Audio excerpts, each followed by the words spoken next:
Dr. Ludang Pradipta Rizky, terima kasih atas waktunya Sama-sama. untuk Mas. ngobrol-ngobrol bareng kita di sini. Ya. Dr. Ludang adalah spesialis mikrobiologi klinik, Betul. Departemen Mikrobiologi, Biologi. Fakultas Kedokteran, Kesehatan Masyarakat dan Keperawatan UGM Jogja. Ya. Dok, Mas Hendy. apa kabar? Alhamdulillah sehat. Alhamdulillah Ya, sehat. di sore seperti ini kita masih diberi kekuatan kesehatan. Amin. Dengan prokes Alhamdulillah. seperti ini pun kita bisa Betul. bertemu. Ya. Amin, amin, amin. Alhamdulillah. Dokter, gimana sih kondisi COVID sekarang, Dok? Ya. Ha-ha.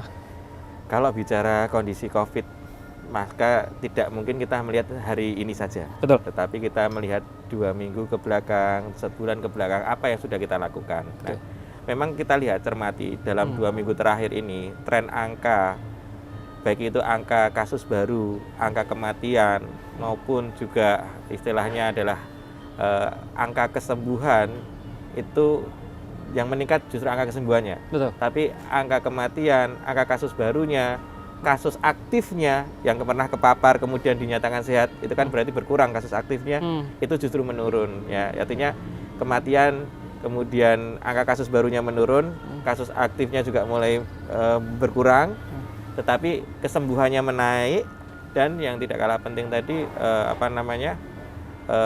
kita bisa melihat bahwasanya semua itu trennya, kalau ibarat grafik gelombang itu sudah mulai melandai. Betul. Nah, itu dari sisi epidemiologi. Oke. Tapi yang saya lihat di rumah sakit, yang terjadi di rumah sakit pun juga tidak jauh berbeda. Artinya memang kasus-kasus di ruang rawat inap isolasi khusus COVID pun juga berkurang. Bahkan ada beberapa rumah sakit yang memang tidak ada pasien itu. Rumah sakit lapangan juga sudah melaporkan banyak sekali yang berkurang. Nah, itu juga menandakan bahwasanya sebenarnya kejadian di kita, terutama di Indonesia maupun di Jogja itu trennya sudah mulai mengalami penurunan seperti itu. Jadi memang ada tren, kalau itu ibarat grafik atau gelombang, ini kita sudah dalam posisi landai. Oke. Nah, kenapa bisa demikian? Itu kita melihat apa yang kita lakukan sebelumnya. Nah, sebenarnya kunci dalam mengendalikan kasus COVID ini ada 3, Mas Hendy. Oke. Yang pertama adalah sejauh mana kita mematuhi protokol kesehatan. Nah, kemarin atau saat ini pun kita merasakan bagaimana merasakan PPKM. PPKM itu bentuk dari suatu kebijakan untuk memperketat protokol kesehatan. Termasuk juga pembatasan ini itu juga bagian dari mengurangi kerumunan, menghindari kerumunan, bahkan juga mengurangi mobilitas gitu. Nah, ini kan sudah kita lakukan. Ya. Nah, kemudian yang kedua, parameter yang kedua adalah vaksinasi. Cakupan vaksinasi. Nah, kita bisa lihat dalam hitungan 1 bulan terakhir ini sudah berapa banyak orang yang divaksinasi. Ini kan suatu prestasi juga. Artinya cakupan vaksinasi itu juga semakin hari semakin meningkat. Ada aja orang yang divaksin kan seperti itu ya. Dan jumlahnya trennya meningkat. Nah, yang ketiga ini juga tidak kalah penting dikarenakan proses tracing dan testingnya. Artinya kalau ada yang positif kemudian dilacak dan ternyata yang dilacak itu atau di tracing itu negatif, ya sudah selesai. Hanya mengisolasi yang positif saja. Artinya yang perlu kita isolasi itu yang memang mengalami atau menderita atau terpapar COVID saja. Seperti itu. Nah, dari 3 parameter tadi, maka memang kondisi Indonesia dibanding negara-negara tetangga di ASEAN itu memang trennya turun. Padahal sama-sama di negara tetangga itu saat ini juga sedang berjibaku pada kasus yang lebih dikarenakan oleh varian Delta.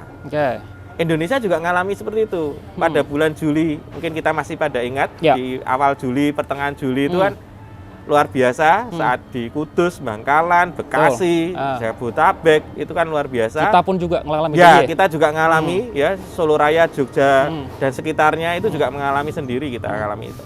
Nah, itu sebenarnya yang kita rasakan waktu itu adalah memang betul-betul adanya varian Delta itu. Nah, sekarang negara-negara tetangga itu juga mengalami hal yang serupa. Cuma kita startnya lebih awal seperti itu. Ya. Oke, berarti apa yang terjadi di Juli atau pertengahan tahun kemarin yang membuat kasus naik di Indonesia sangat-sangat signifikan gitu loh. Sekarang mengalami penurunan adalah buah dari Ya. Kebijakan buah ada, dari disiplin disiplin jelas, buah dari vaksinasi. betul, Buah dari vaksinasi. dan juga testing tadi. Juga testing. Ya. Oke.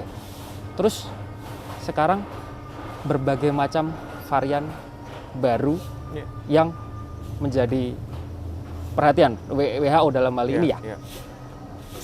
Ada potensi nggak hal tersebut terulang? Hal tersebut itu artinya apa yang terjadi di pertengahan tahun lalu Ya. dengan varian Delta Ya. yang sangat mempengaruhi kita. Dan di negara tetangga Dan di juga negara masih. tetangga Dan lainnya. kita pun juga sebenarnya masih, Mas. Tetapi kan kita Ah. betul-betul memperketat ya jumlah orang yang betul-betul terpapar itu kita isolasi betul kan seperti itu. Iya, betul.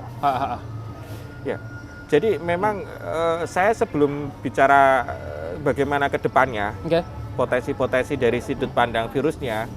Nah, saya ingin sampaikan bahwa kenapa sih ada varian itu? Ya, Oke. mungkin beberapa masyarakat juga harus memahami. Iya, iya, iya. Saya mohon maaf tarik ke belakang. Varian itu apa? Varian itu berupa kejadian satu virus ya, virus yang kita masuk di sini SARS-CoV-2. Itu jika terjadi mutasi pada virus itu, mutasi itu perubahan di materi genetiknya. Itu ditemukan banyak titik mutasi pada virus itu, maka itu kita sebut sebagai varian. Oke. Nah, kita khawatir apa sih dari varian itu? Yang kita khawatirkan adalah perubahan karakter dari virus itu. Ya. Perubahan yang seperti apa yang kita khawatirkan? Satu, dia apakah cukup efektif terhadap yang vaksinasi yang sudah kita dapatkan. Oke. Artinya kemampuan dia menghindar atau dikenali oleh antibodi kita itu efektif atau tidak. Jangan-jangan dengan adanya varian ini kita sudah terlanjur divaksin atau kita sudah divaksin, tapi vaksin kita itu tidak bisa mengenali. Artinya kan kita harus mungkin bisa jadi dengan memformulasi ulang sehingga kita divaksin lagi. Barangkali seperti itu. Maka kemarin ada desakan untuk booster bagi tenaga kesehatan. Nah, tapi kan sampai saat ini semua jenis platform vaksin itu masih efektif, termasuk dengan Delta. Nah, seperti itu. Nah, ini yang perlu kita lihat. Nah, kalau ternyata ada varian, itu yang kita khawatirkan tadi. Yang kedua yang kita khawatirkan adalah apakah dia itu ya juga mempengaruhi dari sisi gejalanya. Gejalanya misalnya.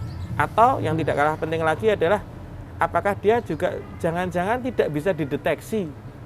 Karena mungkin dari, mohon maaf, istilah saya blegernya itu udah beda. Ya. Misalnya saya ketemu Mas Hendy suatu ketika kok ketemu jenengan itu dalam potongan gundul misalnya. Maka saya berpikir dua kali kan, ini betul Mas Hendy bukan? Pangling. Nah, pangling ini kan butuh waktu ya untuk mengenali. Maka perlukah kita divaksin dan seterusnya. Karena Mas Hendy variannya kan sebenarnya awalnya gondrong misalnya. Tapi kok saya ketemu gundul. Nah, ini yang mungkin harus butuh waktu itu tadi. Sehingga kita betul-betul khawatirkan varian itu apa saja yang bisa kita cegah, jangan sampai kita itu jadi istilahnya dengan adanya varian itu, yaitu tadi yang saya katakan ada dua kemungkinan tadi, jangan-jangan akan memperburuk kondisi tubuh kita. Nah, varian tadi terjadi karena apa? Satu terjadi karena mutasi. Nah, mutasi terjadi karena apa? Karena semakin banyak orang terpapar. Virus itu akan semakin banyak orang terpapar, virus itu akan memperbanyak diri atau replikasi. Nah, di saat dia memperbanyak diri, itu seringkali virus itu typo, salah ketik. Nah, artinya seperti Mas Hendy ini saya minta untuk menghentikan istilahnya selama kita ngobrol nggak pegang HP misalnya. Kemudian satu waktu setelah selesai kita ngobrol, saya kasih waktu 10 menit. Mas Hendy ternyata dapat 100 chat. Dan saya minta Mas Hendy untuk menyelesaikan chat itu 10 menit. Kemungkinan Mas Hendy typo kan tinggi. Kesusu gitu ya? Kesusu. Nah, kalau itu terjadi pada saat virus itu memperbanyak diri di dalam individu-individu tadi, kemungkinan dia typo itu tinggi. Nah, oleh karena itu cara mencegah varian, cegahlah mutasi. Cara mencegah mutasi, jangan sampai banyak orang terpapar. Karena jangan kasih tempat, saya ulang, jangan kasih tempat virus itu untuk memperbanyak diri. Oleh karena itu sebenarnya kuncinya adalah dikendalikan, pengendalian penyebarannya itu penting. Berarti pengendalian lalu lintas manusia? Iya, salah satunya. Salah satunya, karena yang diserang di sini kan manusia. Manusia, betul. Bukan tipe infeksi yang diserang itu melalui binatang, misalnya avian influenza, dan seterusnya. Itu kan melalui reservoir atau perantara. Tapi kan ini orangnya. Karena ini penularan dari human to human, maka ya kita cegah. Kalau yang sudah terpapar harus segera terdeteksi, harus segera diisolasi, supaya nggak nulari yang lain. Kalau ternyata itu efektif, maka dengan demikian kan tidak banyak orang terpapar. sehingga tidak ada waktu dan tidak ada tempat buat virus itu bereplikasi dan otomatis tidak akan terjadi varian mutasi. Kalau Nah. tidak ada mutasi ya tidak ada varian baru, selesai Ya. kan begitu. Ya. Masalahnya sekarang di dunia ini kan namanya pandemi. Oke. Harus kompak.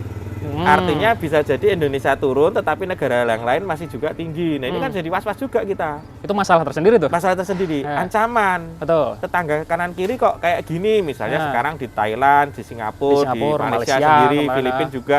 Nah, kok sedang naik misalnya, sedangkan kita sedang turun. Nah, kita itu ya seperti ini itu jangan sampai kita merasa jumawa tadi. Oke.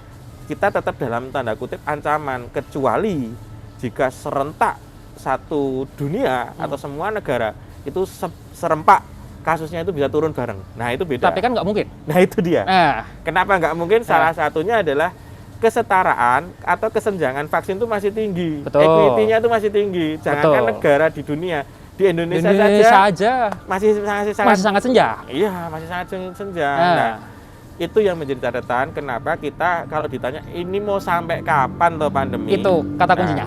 Kalau jawaban saya sederhana. Nah.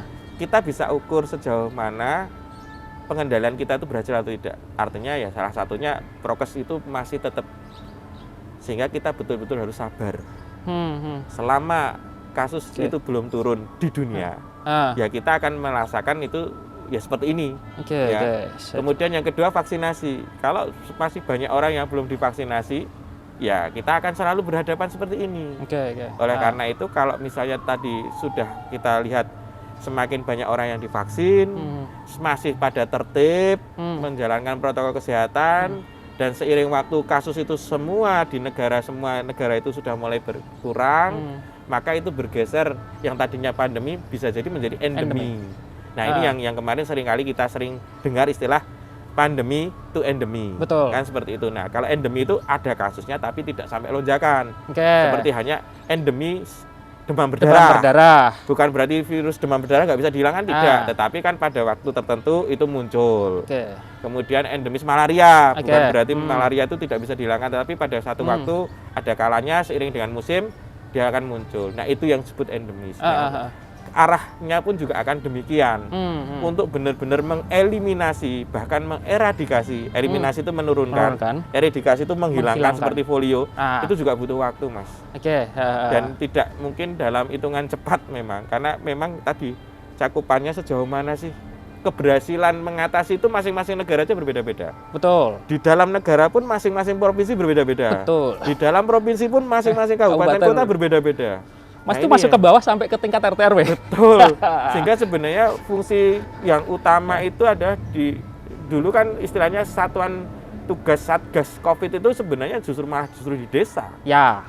Level RW, level kampung, level desa itu yang sebenarnya karena dia yang tahu persis bagaimana pergerakan kampung itu, warga itu, dan yang ditakuti dan ditoladani kan orang-orang itu kan. Ya, artinya itu yang sebenarnya kemarin sudah kita coba ya, apalagi di Jogja ini kan. Memang instruksi gubernur kan sudah jelas itu, level Satgas itu sampai ke desa. Sampai ke dusun malah ada. Dusun. Nah, artinya kan memang betul-betul Satgas sampai ke dusun. Karakter yang kita atau kebijakan yang kita ambil itu sebenarnya sudah tepat. Oke. Terus satu yang bisa kita highlight adalah nggak boleh lengah walaupun sekarang ini kasus sangat turun. Betul. Dan yang kita khawatirkan adalah orang merasa, aduh. Jadi begini, Mas. Nah, itu gimana? Saya cerita apa adanya. Saat kita tuh level 4 PPKM, betul, sudah mulai merasakan seolah-olah kita di level 3. Nah, sekarang kita level di Jogja level 3. Seorang-orang udah merasa tidak ada Covid. Udah nggak ada level gitu. Nggak ada level. Nah, itu. Dan lagi-lagi, mohon maaf ya, itu yang membuat kita tuh jumawa dan kita lengah. Betul. Apalagi sebenarnya sekarang ini kan masih banyak yang belum vaksin ya. Nah, ini kan kita dorong. Walaupun kita sadari arah untuk tujuan untuk mendapatkan vaksin itu tidak lagi murni aspek medis, tapi kan lebih ke aspek sosial. Artinya kalau nggak vaksin saya nggak bisa ke bioskop, saya nggak vaksin saya nggak bisa ke mall, karena saya nggak bisa keluar kota, saya nggak bisa ini itu, apalagi dengan aplikasi Peduli Lindungi dan seterusnya. Nah, tetapi di sisi lain kan kita memang ngejar target itu, sehingga saya mendorong ke masyarakat untuk segeralah vaksin bagi yang belum vaksin, tanpa harus menunggu Maksud saya menunggu tuh kadang beberapa orang masih milih-milih. Ya. Saya kalau nggak AstraZeneca nggak, saya kalau nggak Moderna nggak, biarpun kayak tenaga medis lah. Saya kok dapatnya Sinovac kan seperti itu. Sehingga kadang orang itu milih-milih. Ini yang sering kali saya analogikan ya. Maksud saya begini. Kalau misalnya kita itu di apa istilahnya kayak Titanic gitu ya, Mas. Kita naik kapal dan kapal itu udah mulai karam. Di situ kan ada pelampung. Ada skoci. Ada skoci. Apa ya kita harus milih-milih? Saya nunggu pelampung yang warnanya merah. Kan tidak. Artinya semua ambil karena untuk keselamatan kita masing-masing. Begitu juga vaksin. Apa yang tersedia kita ambil dan kita apa istilahnya segera untuk vaksin. Itu menjadi penting menurut saya. Nah, sekali lagi kita jangan lengah ya. Termasuk bagi yang sudah vaksin. Oke, itu yang penting. Itu yang saya sering istilahnya apa ya, betul-betul khawatir. Merasa sudah vaksin, kadang prokesnya kendor kan begitu loh. Banyak yang kayak gitu. Padahal betul, padahal ingin saya tekankan juga pada kesempatan kali ini, mumpung ngobrol sama Mas Hendy, vaksin itu memang tidak bisa mencegah penularan, tetapi mencegah kita jangan sampai kita opnam, jangan sampai kita jatuh dengan kasus yang lebih berat. Jangan sampai kita mengeluh sakit yang berat sehingga kita butuh oksigen, butuh dirawat di rumah sakit, butuh ini, butuh itu. Itu yang kita tidak inginkan, maka kita divaksin. Tetapi prokes ya seperti kita ini jaga jarak, menggunakan masker, kemudian tadi kita juga cuci tangan sebelum kita ngobrol seperti ini. Ini bagian dari mencegah penularan. Sehingga yang bisa dipahami ya, di mana kita harus cegah penularan dan di mana supaya kita jangan sampai kalaupun kita leno tadi, kecolongan tanda kutip tadi, kita terpapar, kita tidak sampai jatuh sakit. Yang lebih berat, maksud saya seperti itu dengan vaksin. Seperti itu. Berarti kalau bisa saya highlight adalah silahkan beraktivitas. Iya. Tapi terbatas. Terbatas. Betul. Dan rambu-rambunya jelas. Rambu-rambunya jelas. Rambu-rambunya adalah prokes, betul. Juga vaksinasi. Vaksinasi itu sebagai usahakan lakukan itu. Paspornya. Betul. Sebagai sebuah lisens. Untuk upaya untuk mencegah. Betul. Terjadi yang lebih buruk. Melindungi yang lain juga sebenarnya. Juga melindungi yang lain. Nah, kalau kita ngomong aktivitas dan mobilitas masyarakat. Sekarang sekolah. Ya, betul. WHO pun sudah mendesak Indonesia untuk segera melaksanakan PTM. UNICEF Jangan sampai juga. itu ada. UNICEF juga. Ya, UNICEF yang lebih UNICEF. ke pendidikan dan anak itu ya. UNICEF. Dah. Padahal anak umur di bawah 12 tahun belum boleh divaksin. Belum ada platform yang direkomendasikan oleh Balai POM untuk anak-anak di bawah 12 tahun. Tapi yang 18 sampai 12 sudah. Ya, betul. 12 tahun. Terus gimana dengan kondisi seperti ini? Terkait dengan resiko, terkait dengan potensi, juga upaya untuk pencegahan. Ya, saya analogikan sederhana dulu ya.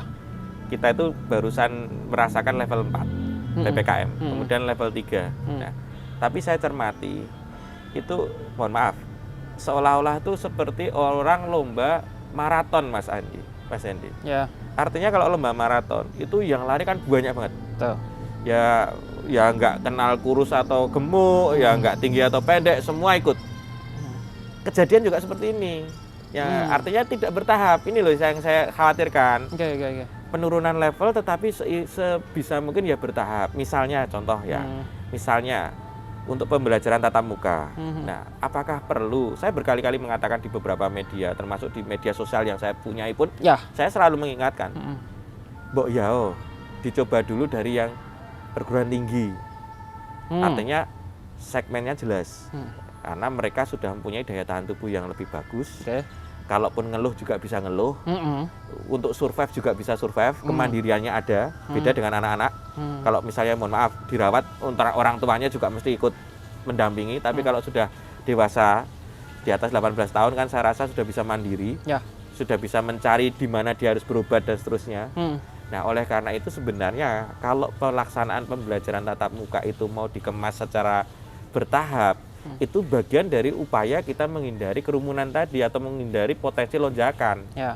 Artinya bukan seperti lomba maraton tadi, semua ya PAUD masuk, SD masuk, SMP masuk, SMA masuk, bahkan Yang lucunya lagi yang divaksin kebanyakan mahasiswa, tetapi yang tatap muka malah justru PAUD sama SD. Betul. Ini yang ya terlepas dari angkanya loh, saya tidak bicara angkanya, tapi ada satu kasus pun sudah menjadi catatan kan begitu ya. Ya.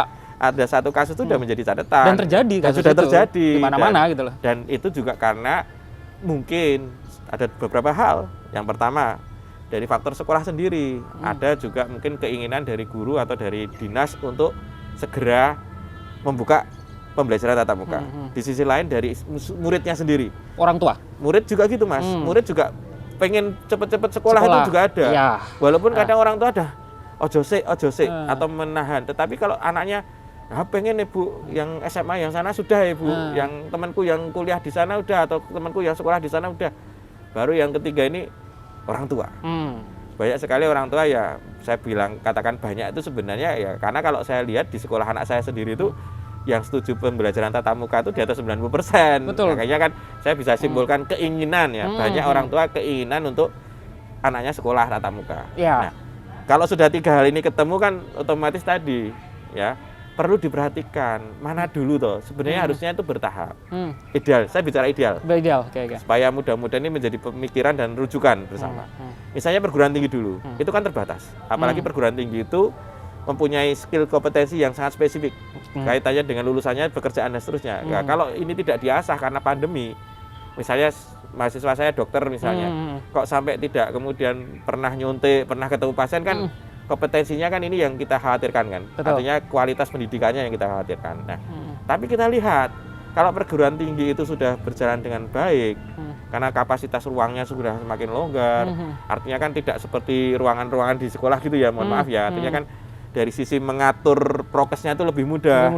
Mahasiswa juga mudah dikasih tahu dan mereka sudah tahu bagaimana prokesnya, teguran juga sudah bisa dijelaskan kan seperti itu. Dengan demikian nanti kita evaluasi 3 bulan atau 2 bulan pasca pembelajaran tatap muka pada perguruan tinggi itu apakah ada signifikansi tidak dengan kasus baru di Jogja misalnya. Nah kalau ternyata aman-aman saja, case-nya tidak berbeda dengan kondisi seperti saat ini, kenapa tidak kita coba untuk SMA? Nah SMA pun juga gitu, jangan kemudian yang kelas 12, 10 sama 11 masuk semua, tapi prioritaskan dulu yang kelas 12 karena dia mau pendekatan, mau SNMPTN, mau SBMPTN, mau tes masuk perguruan tinggi. Begitu juga nanti kalau 2 bulan kemudian kok SMA nggak ada masalah nih, baik negeri maupun swasta kok aman-aman saja, turunkan lagi ke SMP.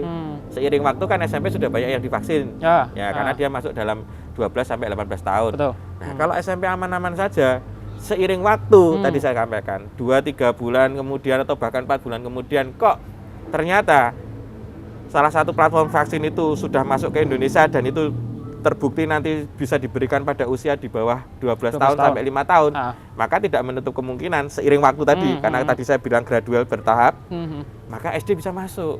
Saya melihat di Oktober ini yang cukup rawan ya. Oh gitu, oke. Apa itu yang membuat ini rawan? Ya, ini PTM ya. PTM ini nanti kan meremen ya, pasti akan ya menular ya istilahnya dari sekolah ini ya. Nah ini kalau misalnya betul-betul tidak ada uji coba, karena kan membuat suatu pembelajaran tatap muka itu butuh persiapan. Ini yang seringkali dilewatkan atau tidak dipikirkan. Harus ada prakondisi terlebih dahulu. Ya, apakah kelasnya mumpuni, gurunya sehat, gurunya sudah divaksin, anaknya sudah divaksin atau belum, orang tua dari anak itu sudah divaksin atau belum, orang tuanya mau antar jemput atau tidak, ruangan kelasnya bagaimana, wastafelnya siap tidak, ruang UKS-nya bagaimana, berapa jam mereka ada di situ, siapa nanti yang antar, siapa yang jemput, bagaimana perlakuannya jika ada guru yang sakit, bagaimana perlakuan jika ada siswa yang sakit, itu kan semuanya harus ada SOP-nya, semua harus ada rambu-rambunya. Nah kalau ini nanti kita lihat, ternyata kok beberapa sekolah sudah mulai berangsur-angsur, di bulan Oktober kok sudah mulai banyak yang melakukan tatap muka, itu potensi yang pertama. Potensi yang kedua, ini kan besok ada Maulid Nabi, ada libur, ada hari libur tengah-tengah bulan, itu pun di hari Rabu. Saya nggak tahu apakah itu nanti digeser lagi atau tidak. Tapi itu juga potensi lagi. Seiring sekarang bioskop sudah buka, mall juga sudah buka. Bahkan anak 12 tahun yang belum divaksin ke bawah pun bisa masuk mall. Untuk di Jogja juga. Beberapa destinasi wisata juga buka. Objek wisata juga sudah mulai uji coba. Walaupun sebenarnya kalau objek wisata yang masih outdoor, misalnya pantai itu kan sebenarnya peluangnya relatif lebih kecil dibanding di ruangan tertutup. Tapi kan kadang itu memicu kerumunan. Nah, itu yang kita khawatirkan. Nah, di sisi lain nanti ada PON di bulan Oktober ini. Nah, bagaimana kita melihat semua atlet dikumpulkan di satu tempat, kemudian dia akan kembali lagi ke masing-masing tempat. Entah itu nanti dalam berapa kali transit dia perjalanan dan seterusnya. Kalau apakah ada mekanisme karantina itu sebelum dia istilahnya membaur dengan keluarganya atau dengan orang-orang sekitarnya misalnya. Dan yang tidak kalah penting lagi, nanti keluar masuk individu. Baik itu dari warga negara asing ke Indonesia, ataukah warga negara Indonesia yang sedang di luar negeri karena kemarin tertahan kemudian pulang, itu juga harus betul-betul dikawal. Pintu-pintu masuk itu yang harus dikawal sehingga kita tidak ingin kecolongan seperti Delta kemarin. Kenapa? Karena mungkin deteksinya juga tidak tidak masif ya, artinya tidak dilakukan pemeriksaan PCR ataukah hanya kita mempercayai PCR di tempat negara dia berasal misalnya, tidak kita ulang lagi di sini, atau mungkin tidak ada mekanisme karantina, baik itu dia PCR-nya negatif tetapi tidak kemudian kita karantina betul-betul 14 hari walaupun dia negatif, karena kita juga masih khawatir, karena kalau hanya sekali pemeriksaan juga belum tentu bisa terdeteksi, tergantung fase-fasenya dia di fase-fase mana. Kalau pas dia terinfeksi betul-betul virusnya jumlahnya banyak baru terdeteksi kan bisa jadi seperti itu. Tapi kadang di awal itu kan kadang juga negatif PCR-nya. Nah, artinya tadi solusinya karantina. Nah, kalau sudah dikarantina kemudian itu kok tidak dilakukan, misalnya tiba dari Timur Tengah, transit di Singapura, turunnya di Juanda, habis itu langsung ke Bangkalan, langsung ke Kudus, kejadiannya kayak kemarin. Tidak ada mekanisme karantina di Juanda, langsung dia bisa nyarter kendaraan, itu yang pekerja migran yang kemarin itu yang seringkali kita dengar beberapa kasus kan juga dibawa dari sana, PMI itu. Iya, betul. Karena tidak ada mekanisme itu, sehingga meledos itu. Kudus, kemudian Hmm. Bangkalan, itu kan seperti itu. Nah, kalau kemarin kan godaannya kan setelah Lebaran itu. Nah, ini kita juga takutnya gini, jangan-jangan nanti apa istilahnya acara nikah juga nggak lagi prokes gitu loh maksud saya. Terus kemudian sekolah gitu, dan seterusnya. Nah, liburan tadi, objek wisata itu tadi. Juga kenapa tadi saya sampaikan, ini kita akan betul-betul melihat momentum itu ada di bulan Oktober. Kita tidak ingin mengulang lagi lah kejadian tahun lalu seperti itu. Kita udah sudah pasti itu kayak ada rumusnya, Mas. Habis ada liburan itu mesti ada lonjakan. Karena berkaitan dengan mobilitas manusia. Orangnya yang bergerak, orangnya berkerumpur, orangnya berpindah. Oke, Dok. Orangnya membawa virus. Ya, karena virusnya ada di manusia itu sendiri. Kalau bisa kita simpulkan obrolan kita hari ini adalah kasus sekarang secara faktual berada di graduasi menurun. Iya. Trennya sudah mulai menurun, kurvanya turun. Tapi potensi lonjakan itu tetap ada. Apalagi negara tetangga masih ada kasusnya. Betul. Karena virus ini akan lama berdampingan dengan kita. Iya. Terus jangan lengah. Betul. Apapun yang terjadi, apakah kita sudah divaksin atau belum, jangan pernah abai terhadap prokes dan jangan menganggap virus ini sudah tidak ada di samping kita. Yang turun levelnya itu kan PPKM-nya. Yang turun level kemudian PPKM. Yang turun itu kekebalan tubuh kita. Atau bahkan mindset kita bahwasanya ini kan sudah level 3. Level 3 sama dengan tidak ada COVID. Itu kan salah. Betul. Level berapapun bukan berarti tidak ada COVID. Jadi kembali lagi, sekali lagi saya tekankan, jangan lengah, jangan jumawa. Tetap waspada. Sabar. Semua ada prosesnya dan bertahap tadi. Jangan seperti lomba maraton tadi. Ya. Begitu, Dr. Ludang. Terima kasih sekali atas waktunya, atas ngobrol dan edukasi ini sangat bermanfaat karena kita harus tahu secara konkret apa yang terjadi di samping kita ini. Selain tadi tahu, dan kita harus mawas diri ya. Artinya kan harapan saya kan ini juga media saya bisa menyampaikan ke masyarakat untuk tidak jenuh dan tidak jemu saya mengingatkan. Karena bagaimanapun semua punya tujuan yang sama. Pandemi segera selesai. Siap. Dan itu kuncinya pengendalian ego. Itu yang perlu kita highlight. Begitu. Sekali lagi terima kasih, sehat selalu dan sukses selalu. Terima kasih Mas. Semoga pandemi kapan-kapan kita ngobrol lagi. Pak, kapan-kapan kita harus ngobrol lagi pasti. Ya. Begitu ya, Dok. Sip. Salam. Yuk. Siap.